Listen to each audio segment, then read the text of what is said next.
Өмнөд Азийн Хямлайн биелд орших Баал бус сүүлийн өдрүүдэд дэлхийд дахины анхаарлын төвд оров.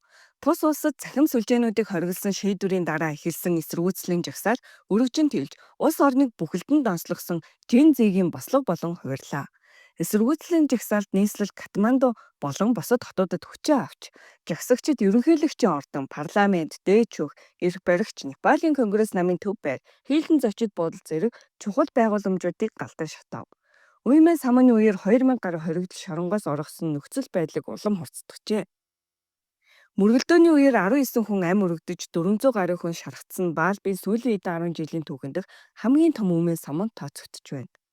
Барууны хэвлэлүүд энэ үйл явдлыг зээ үеийнхний хувьсгал хэмээн нэрлэж, тоон технологийн эрүү үед өсөж торисон залуусын улс төрийн тавцанд гарч ирсэн анхны томоохон хөдөлгөөн гэж тодорхойлж байна. Энэ бол бидний хувьсгал. Одоо манай үеийн ээлж ирлээ хэмээн жагсаалд оролцогч залуус хэлж байгаа нь шинэ үеийн өөрийн үнэт зүйл эрх чөлөөг хамгаалах тэмцэл ямар хүчтэй болохыг харуулж байна.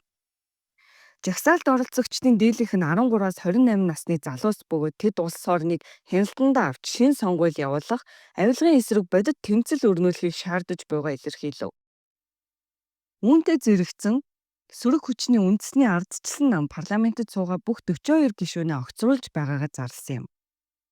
Засгийн газар 9-р сарын 4-нд YouTube, Facebook, WhatsApp, Instagram, X, Reddit, LinkedIn зэрэг 26 платформыг хаасан. Тэдгээр нь мэдээллийн технологийн яамд хууль заасан хугацаанд бүртгүүлээгүй гэсэн үндсэлтэй. Харин TikTok, Viber хоёрыг хэвээр үлдээсэн. Баалбын 14.3 сая идэвхтэй хэрэглэгчийн нийгмийн сүлжээнүүд нь залуусын хувьд 6 цэнгэл төдийгүй орлого олох, ар гэртэйгээ холбогдох, бизнесээ хөгжүүлэх амин чухал хэрэгсэлтэй. Хоригийн улмаас VPN ашиглах оролдлого нэмэгдсэн ч тогтвортой ажиллахгүй байгаа нь бухимдлыг нь улам дэврэгжээ. Жагсаал эхлэхийн өмнөхөн цахим орчинд Nepo Kids хаштаг бүхий Баалбын улс төрчдийн хүүхдүүдийн гадаадд тансаг амьдарч буй гэрэл зургууд тархжээ. Эдийн засгийн хүндрэл ядуурлалд орлогдсон олон нийтэд энэ дэндүү эмзэглэл төрүүлсэн. Тус улсад дөрвөн иргэн тутмын нийгэмд хуулийн ядуу амьдардаг байхад төрийн дээд албан тушаалтнуудын үр хүүхдүүдийн хэд тансаглал залуусын игдүүцлийг улам хурцдагсан байна. Харийн газар барилга дээр хөлсөөр хөдөлмөрлөж буй энгийн иргэдийн хүүхдүүд ядуу тарчиг амьдарч байхад эрх баригчдын үр хүүхдүүд брендийн хувцаар гангарч үнэтэй машин унаж байна гэх сэтгэгдэл жагсагчдын гол урай болжээ. Тус жагсаал нь удалгүй цахим эрх чөлөөний асуудлаас даяарсан тэмцэл болон хуурсан юм.